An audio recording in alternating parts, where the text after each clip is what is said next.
Mongolia का मैदान, विशाल हवाओं से भरा जंगल। इस कठिन जगह में एक कहानी का जन्म हुआ। 1162 में पैदा हुए तैमूरजिन का भविष्य अनिश्चित था। वह आगे चलकर चंगेज खान बने, जो इतिहास के सबसे प्रभावशाली लोगों में से एक हैं। तैमूरजिन की दुनिया घुमंतू जनजातियों की थी। वे घास के मैदानों में घूमते थे। उनका जीवन उनके घोड़ों और झुंडों से जुड़ा हुआ था। उनका परिवार हालांकि कुलीन था, लेकिन लगातार खतरों का सामना करता था। प्रतिद्वंद्वी कबीले प्रभुत्व के लिए लड़ते थे। संसाधन कम थे, जीवन नाजुक था। हर सूर्योदय नई चुनौतियां लेकर आता था। जीवित रहना ताकत, चालाकी और थोड़े से भाग्य पर निर्भर करता था। किसी को नहीं पता था कि युवा तैमूरजिन में ये तीनों गुण थे। मंगोलियाई मैदान अंतहीन रूप से फैले हुए थे, एक विशाल आकाश के नीचे हरे और नीले रंग का समुद्र। यह तैमूरजिन का बचपन का घर था, एक कठोर लेकिन खूबसूरत वातावरण। इसने उसे आकार दिया। घोड़े मैदान पर जीवन के लिए आवश्यक थे। युवा तैमूरजिन ने चलने से पहले ही घुड़सवारी सीख ली थी। कुशल घुड़सवारों को बहुत महत्व दिया जाता था। वे शिकार कर सकते थे, छापा मार सकते थे और खतरे से बच सकते थे। शिकार करना एक और महत्वपूर्ण कौशल था। यह भोजन फल प्रदान करता था और जीवित रहने की प्रवृत्ति को निखारता था। तैमूरजिन ने शिकार को ट्रैक करना सीखा। उसने धनुष और बाण का उपयोग करना सीख लिया। वह एक कुशल और साधन संपन्न शिकारी बन गया। ये शुरुआती साल महत्वपूर्ण थे। उन्होंने तैमूरजिन में लचीलापन और संसाधनशीलता पैदा की, जिसकी उन्हें आवश्यकता होगी। मैदान उसका शिक्षक था, जो उसे आगे की चुनौतियों के लिए तैयार कर रहा था। तैमूरजिन के पिता येसुगेई एक सम्मानित सरदार थे। वह बोरजिगिन कबीले से ताल्लुक रखते थे। येसुगेई मंगोल जनजातियों को एकजुट करना चाहते थे। उनका मानना था कि एक संयुक्त मंगोलिया मजबूत होगा, लेकिन उनका सपना अधूरा ही रह गया। जब तैमूरजिन 9 साल का था, तब त्रासदी हुई।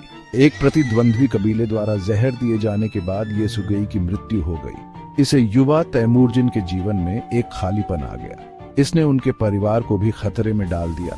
उनके रक्षक के चले जाने के बाद तैमूरजिन, उसकी माँ और भाई बहनों को उनके ही कबीले ने निकाल दिया। उन्हें अपना पेट भरने के लिए छोड़ दिया गया था। उन्हें भूख, गरीबी और हमले के लगातार खतरे का सामना करना पड़ा। ये काले दिन थे, लेकिन कठिनाई ने तैमूरजिन के चरित्र को गढ़ा। इसने उसकी महत्वाकांक्षा और जीवित रहने की इच्छा को हवा दी। मैदान पर जीवित रहना एक क्रूर मामला था।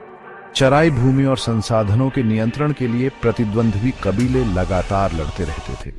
विश्वासघात और हिंसा आम बात थी। एक विशेष रूप से दर्दनाक घटना ने तैमूरजिन पर एक गहरा निशान छोड़ दिया। उसके बड़े सौतेले भाई बेक्टर को तैमूरजिन और उसके सगे भाई कसार ने मार डाला था। शिकार के लूट को लेकर हुए विवाद से प्रेरित इस कृत्य ने उस समय की कठोर वास्तविकताओं को उजागर किया। खतरों के बावजूद तैमूरजिन प्रमुखता से उभरने लगा। उसने अन्य कुलों के साथ गठबंधन किया, एक योद्धा के रूप में अपने करिश्मे और बढ़ती प्रतिष्ठा का लाभ उठाया। उसके रणनीतिक दिमाग ने उसे अपने दुश्मनों से आगे निकलने दिया। धीरे धीरे लेकिन निश्चित रूप से उसने मंगोल जनजातियों को अपने झंडे तले एकजुट करना शुरू कर दिया। उसका दृष्टिकोण स्पष्ट था, पीढ़ियों से अपने लोगों को त्रस्त करने वाले आंतरिक संघर्ष को समाप्त करना। भाग 5, महान खान का उदय। तैमूरजिन का सत्ता में उदय चुनौतियों के बिना नहीं था। उसे विश्वासघात, विद्रोह और निरंतर युद्ध का सामना करना पड़ा, लेकिन उसका दृढ़ निश्चय कभी नहीं डगमगाया। उसके पास सैन्य कौशल, रणनीतिक सोच और दूसरों में वफादारी जगाने की क्षमता का एक दुर्लभ संयोजन था। 1206 में कुरुलताई के नाम से जाने वाले मंगोल सरदारों की एक सभा में तैमूरजिन ने एक ऐतिहासिक उपलब्धि हासिल की। उन्हें सभी मंगोलों के खान के रूप में चुना गया, जिसका शीर्षक चंगेज खान था, जिसका अर्थ है समुद्री शासक या सार्वभौमिक शासक। इसने मंगोलियाई इतिहास में एक महत्वपूर्ण मोड़ ला दिया। कभी बिखरे हुए कबीले अब एक ही शक्तिशाली नेता के अधीन एकजुट हो गए थे।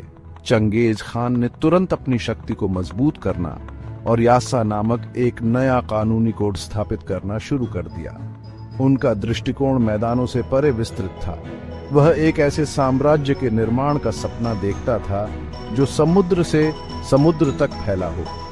अपने पीछे एक संयुक्त मंगोल सेना के साथ चंगेज खान दुनिया पर तूफान लाने के लिए तैयार था। भाग 6 मंगोल युद्ध मशीन। चंगेज खान न केवल एक शानदार सैन्य रणनीतिकार थे, बल्कि एक दूरदर्शी नेता भी थे जो संगठन और अनुशासन के महत्व को समझते थे। उन्होंने मंगोल सेना में पूरी तरह से सुधार किया, इसे एक दुर्जय युद्ध बल में बदल दिया। मंगोल सेना अपनी गतिशीलता और गति के लिए प्रसिद्ध थी। मजबूत घोड़ों पर सवार होकर मंगोल योद्धा विशाल दूरी तय कर सकते थे। प्रतीत होता है कि कहीं से भी अपने दुश्मनों पर विनाशकारी बल से प्रहार करने के लिए प्रकट होते थे। चंगेज खान ने नई तकनीकों और युक्तियों को भी अपनाया। उन्होंने चीन से बारूद के हथियारों का इस्तेमाल करना शुरू कर दिया, जिससे उनकी सेनाओं को घेराबंदी युद्ध में महत्वपूर्ण लाभ मिला। वह सूचना और टोही को महत्व देते थे। अक्सर दुश्मन की स्थिति और कमजोरियों के बारे में जानकारी इकट्ठा करने के लिए जासूसों को आगे भेजते थे। उनकी सेनाएं धोखे में माहिर थीं, अपने विरोधियों को मात देने के लिए झूठी वापसी और फ्लैंकिंग युद्धाभ्यास का इस्तेमाल करती थीं।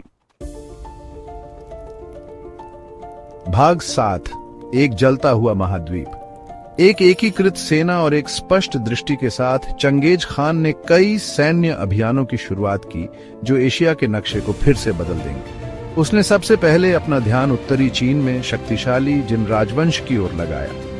मंगोल अपनी बेहतर घुड़सवार सेना और घेराबंदी हथियारों के साथ जिन सेनाओं के लिए बहुत शक्तिशाली साबित हुए। चंगेज खान की सेना ने 1215 में जिन राजधानी झोंगड़ू, आधुनिक बीजिंग सहित प्रमुख शहरों पर कब्जा कर लिया।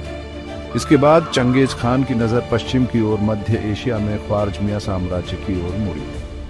ख्वारजमिया के शाह के साथ एक विवाद ने एक संघर्ष को जन्म दिया जिसके दूरगामी परिणाम होंगे।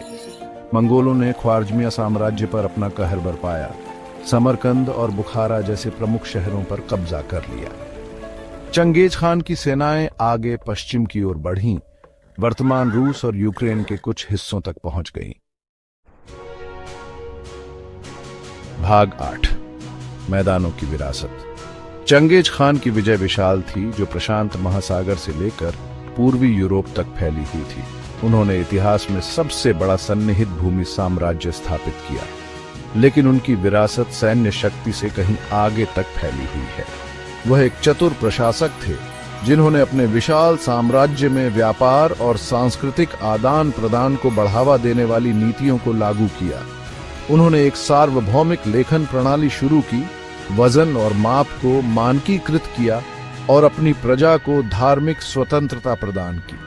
चंगेज खान की मृत्यु 1227 में हुई, लेकिन उनका साम्राज्य उनके उत्तराधिकारियों, विशेषकर उनके पोते कुबलाई खान के अधीन विस्तार करता रहा। चंगेज खान के वंशजों के अधीन मंगोल साम्राज्य अंततः पूरब और पश्चिम को जोड़ेगा, जिससे वस्तुओं, विचारों और प्रौद्योगिकियों के आदान प्रदान को सुविधा मिलेगी।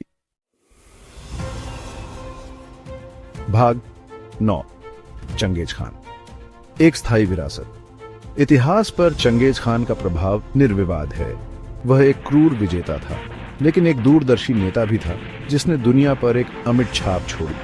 उनकी सैन्य उपलब्धियां पौराणिक हैं, लेकिन यूरेशियन इतिहास को आकार देने में उनकी भूमिका ही उन्हें इतिहास के सबसे प्रभावशाली व्यक्तियों में से एक के रूप में स्थान देती है। मंगोल साम्राज्य हालांकि अल्पकालिक था, ने सांस्कृतिक आदान प्रदान और बौद्धिक उत्कर्ष की अवधि को बढ़ावा दिया। मंगोल संरक्षण के तहत सिल्क रोड ने एक पुनरुत्थान का अनुभव किया जो अभूतपूर्व तरीकों से पूर्व और पश्चिम को जोड़ता है। चंगेज खान की विरासत जटिल और बहुआयामी है। वह अपने समय का एक उत्पाद था, एक क्रूर युग में एक क्रूर योद्धा। फिर भी वह एक एकीकरणकर्ता, एक विधायक और सांस्कृतिक आदान प्रदान के लिए एक उत्प्रेरक भी था। उसकी कहानी हमें महत्वाकांक्षा की शक्ति, नेतृत्व के प्रभाव और मानव इतिहास की परस्पर जुड़ाव की याद दिलाती रहती है। Yeah.